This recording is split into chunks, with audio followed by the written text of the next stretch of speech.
I went to visit my friend in prison. Written by Zacharius Frost. I know this is a little late, and I'm sorry for the lack of updates recently. If you haven't read my first two posts, then I suggest doing so first, in order for this to make sense. You can find them here and here, the links. Things have been quite hectic lately, and not just in regard to Robbie. I've really been struggling on whether I should update, to be honest. But at the same time, I feel I need to provide some amount of closure. Last Friday, after I got done with work, I began the drive out to the prison where my friend Robbie is currently serving his sentence. The air was cold, and rain bellowing down as I made the 4.5-hour drive to the facility. By the time I arrived, it was almost midnight, and far past visitation hours for the prison. I booked a room at a local hotel and set up my computer for a bit of research. The concept of dream walkers and dream walking has evidently been around for centuries. According to Native American, Celtic, Aboriginal, and Tibetan folklore, dream walkers have historically been used to try and help heal those with a damaged subconscious. Apparently, it's normally part of a sort of vision quest, in which a shaman or other religious leader will conduct a rite to allow them to enter the dreams of another. Some people claim this dream walking ability can be used to travel between worlds as well. It appears to be a kind of astral projection or lucid dreaming to project one's consciousness beyond the physical realm. I gotta be honest, I don't know how much of this I actually believe, but considering my current situation, I'd be ignorant to not at least consider it. Unfortunately, I haven't been able to find much on the topic of the Pollock. Some of you guys mentioned that it's a malicious entity from Russian tribal folklore that is summoned in order to stalk, harass, and drive one's enemies mad. I don't know the exact connection between the Pollock and Dreamwalker. It may just be the Russian translation of it, or another type entirely. I did find the translation of the Russian word Pollock, though. It's not Dreamwalker. It's closer to something like Tormentor or Torturer. Don't know if it's the same thing, but I figured I'd mention it anyways. Early the next day, I went into the prison. I met with the front desk administrators and told them I wanted to meet with Robbie. To say they were resistant to the idea would be the understatement of the year. They outright refused at first, using every excuse under the sun to try and deny me access. Thinking on my feet and doing my best to maintain a level head, I expressed to them that there was a tragedy in the family in which I desperately needed to talk to Robbie about. They still weren't happy about it, but eventually caved and allowed me access. After undergoing their rigorous screening and searching protocols, I was finally allowed in. I stepped foot into a small, windowless room, with a table and 2 chairs. I took my seat and began to wonder whether I had made a big mistake. The way they handled everything was very suspicious, and I couldn't help but be worried about why. After several minutes, the opposing door opened. In stepped 2 guards, escorting a man in an orange jumpsuit. He was haggard, looking desolate, and sporting a shorter haircut than the last time I had seen him. I recognized him immediately. Robbie. I stood and began to approach. The older guard with a thick black beard immediately tensed up and furrowed his brow. "Sit down!" he commanded. I froze in my step and moved back to the table slowly. "No contact is allowed with inmates." He stared daggers at me as he and his partner guided Robbie into the seat.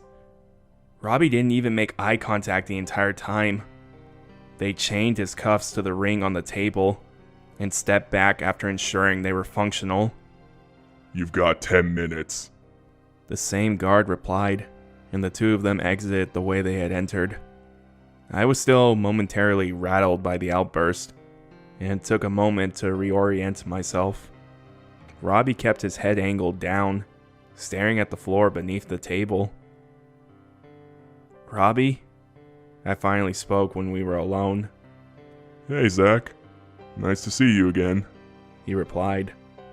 His eyes were almost dazed, like a stone deer in headlights, fully aware of danger, and yet unconcerned with it. I'm sure he was sleep deprived due to his recent experiences, but I couldn't help but think something else was up. "How are you doing, man? You okay?" Robbie took a moment to ponder, and then slowly nodded. Yeah, a bit bored in here, but that's normal. His nonchalant attitude further threw me off. "What happened to you? I mean, I got your letters. Everything good?" Oh, you got those, did ya? He giggled as he asked. His demeanor was almost like a giddy child asking about a prank they pulled. His tone wasn't at all what I expected. I glanced around the room, wondering whether or not we were being eavesdropped. I have no doubt we were, but there was no immediate sign of it. Regardless, I knew I had to place my questions carefully. "Yeah, how have things been for you?" I asked, trying to see what he was willing to admit.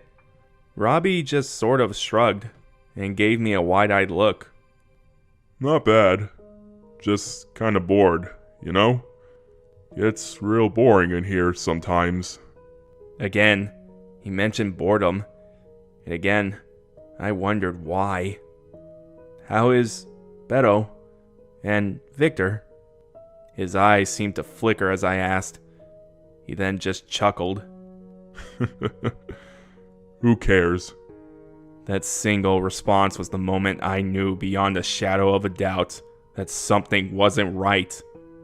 I had the feeling beforehand, and also the knowledge that Robbie couldn't just outright speak freely about what was going on. It was all the little details that gave it away, and how odd his behavior was compared to the Robbie I once knew. Robbie and I talked for several more minutes, but honestly, there was very little I was able to get out of him. He just kept repeating himself over, talking about his boredom, and saying almost nothing in relation to the contents of his letters. It kind of pissed me off, if I'm being honest. I had driven 4.5 hours to visit him, and he made it seem as though it was all a waste of time. I started to wonder if everything was just a stupid prank on his part, but he never admitted to that either. The guards returned some time later and told us our time was up. They unchained Robbie's cuffs from the table and hoisted him to his feet. I just sort of sat there, befuddled by Robbie's lack of enthusiasm and odd behavior. He smiled at me as the guards began to escort him out. Thanks for coming out to see me, Zach. I'll be sure to write you. His smile seemed to widen as he spoke, turning almost manic. It's like there was something more he wished to convey with those words, but I didn't know what. As the guards escorted him out, he took a misstep and stumbled slightly. The guards caught him, but as it happened, part of his shirt lifted on the back. For a brief moment, I saw it. As his shirt exposed a patch of skin on his lower back, I saw the scars, carved almost as if to portray some kind of symbol. The guards escorted him out, and I sat there swimming in my thoughts. How was that possible? How the hell did Robbie have the symbols on him? Were they the same that he had claimed Dalibor had? I tried to reason with the guards at the front desk to speak with Robbie more, but they wouldn't have it. They seemed entirely unwilling to allow me back in. Irritated and confused, I made my way back outside. I sat in my car for a good hour, trying to figure out just what I should do. At some point later on, I saw a group of several men in blue security uniforms exiting the building. I watched them talk amongst themselves before splitting off to their vehicles. One guy walked towards where I was parked, and an idea struck me. "Hey, excuse me, sir," I asked, stepping from my car. The man paused in stride, eyeing me with a curious glance. He was a taller black guy with a shaved head and a small goatee. "Can I help you?" The guy asked, slightly puzzled. I momentarily thought over my approach and decided I might as well just go for it. "Yeah, I was wondering if you were familiar with the guy here named..." My friend's real name, which I'm still not saying on here. The guy paused for a moment and glanced me up and down. "I can't discuss inmates." I anticipated his response and pulled out my wallet. I flashed a pair of 20s. His eyes drifted over to the bills slowly. "Please, I'm worried about him." The guy seemed to ponder the idea for several seconds before signing and meeting my gaze. "Bring me 2 of those and meet me here at 6. We can talk then." He walked off back to his car without another word, and I returned to mine. I bided my time for the rest of the day until the clock rolled around to 6, at which point I returned to that parking lot. I waited around for about half an hour before the man I recognized from earlier emerged from the building. Luckily, he seemed to see me before I had to manually flag him down. I opened the door for him and stepped towards it. He took a subtle glance around before ducking into my passenger seat. I greeted him as he made himself comfortable and offered over the now 4 $20 bills. "Look, you ain't a journalist or some shit, are you? You're not gonna go out and try and smear this place, right?" His gaze met mine, kind of catching me off guard. No, I'm not. Nothing like that. I'm just concerned about my friend. I heard some things. I nearly choked on my words as I spoke them, worried about giving too much away. Last thing I wanted was to put Robbie in a more compromising position. "I'm Zach, by the way." I extended my hand to him, but he just looked at me. "It's probably best if we don't mention names." He shuffled in the seat and signed. "So, what do you want to hear?" He asked. "There's an inmate in there named Dalibor. Scrawny Caucasian guy, messed up teeth." The guy chuckled and gave a nod. "Yeah, I know him. Kid gave me the fucking creeps." "What do you know about him? What's he in for?" He wiped his forehead and thought a moment. "He was in for arson. Don't know a whole lot about the details, but..." He paused and shook his head. "Now, this is what I heard. Don't know if it's true, and hell, I hope it ain't. But from what I understand, the cops found him in some old warehouse of sorts. They say the place was partially burned down, and they found that Dalibor kid inside." "Damn, he tried burning it down while he was still inside?" The guard shrugged and rubbed his neck. "That's what I heard, at least. They apparently found another body inside the building. A young boy. Found that guy Dalibor just sitting in a hallway as it burned around him. The body of the poor kid was like..." He trailed off for a moment and gave an uncomfortable chuckle. "It was like the kid was part of some ritual or something. Weird cuts on his forehead." I then realized what I should have in the beginning of our conversation. The nameless guard was speaking in past tense about Dalibor. "You said he was in for arson." The guard nodded solemnly. "Yeah, he's dead now." My heart skipped a beat in that moment. I remembered Robbie's last letter and what he hinted at doing. I hope to God it wasn't true. What happened? "One of the other guards found him on the ground in his cell. No signs of trauma, stab wounds, or anything you might expect. No blood either. It's like he just decided to die. Maybe a heart attack or something, but he's kind of young for that." The guard ran a hand over his goatee and signed, letting the silence permeate between us. I was subconsciously relieved that it didn't seem Robbie had gone through with it after all. But still, it was concerning. Still waiting on the coroner's report. But you didn't hear any of this from me. He stared fiercely into my eyes and I nodded. His cellmate see anything? The guard shook his head. He didn't have a cellmate. I mean, he did, but... Suddenly I remember what Robbie had written about Victor. Victor, right? I bit my lip as soon as the words left. The guard's eyes narrowed, and he met mine intently. How did you know that? I may have let out a bit more than I should have with that comment, but decided then I might as well run with it. He's a friend of mine too. The guard eyed me curiously, and I began to sense an increase of distrust from him. What happened to him? I hoped the guard would look past my momentary lapse in judgment, but he caught on too well. I can't talk about that.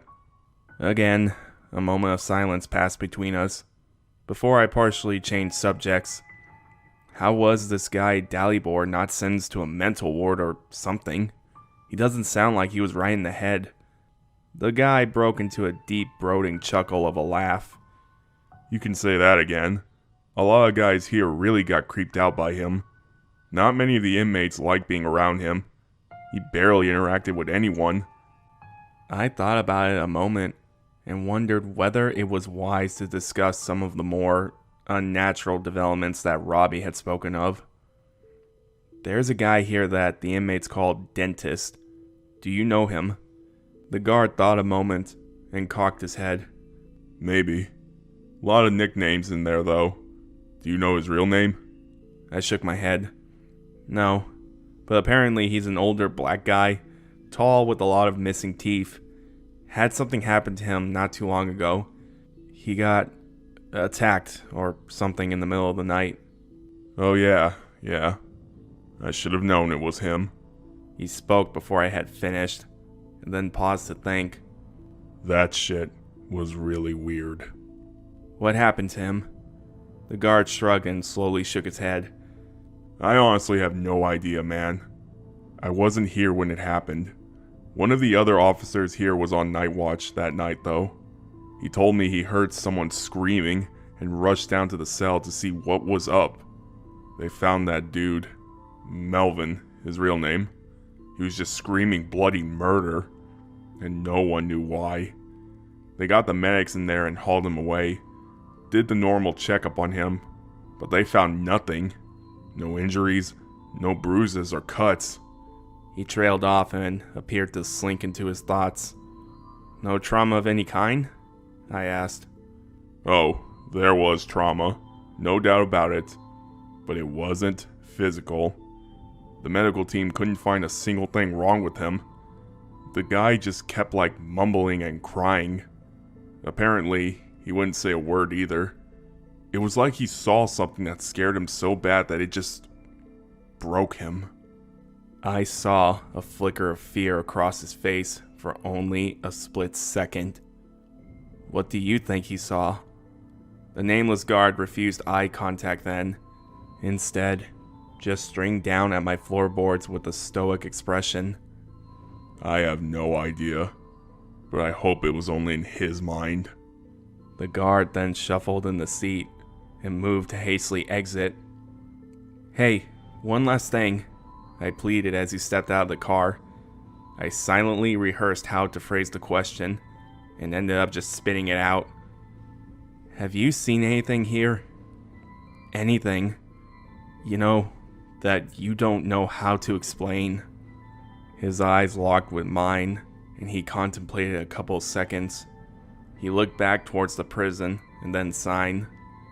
The night we found Dalibor, there was a security breach on the rec yard. At least we thought there was. Proximity alarms on the fence started going off, so we went to check it out. It happens every once in a while, usually just a bird or an animal that set it off, but it wasn't that time. The guard then looked down, and I saw his face seem to lose a bit of color.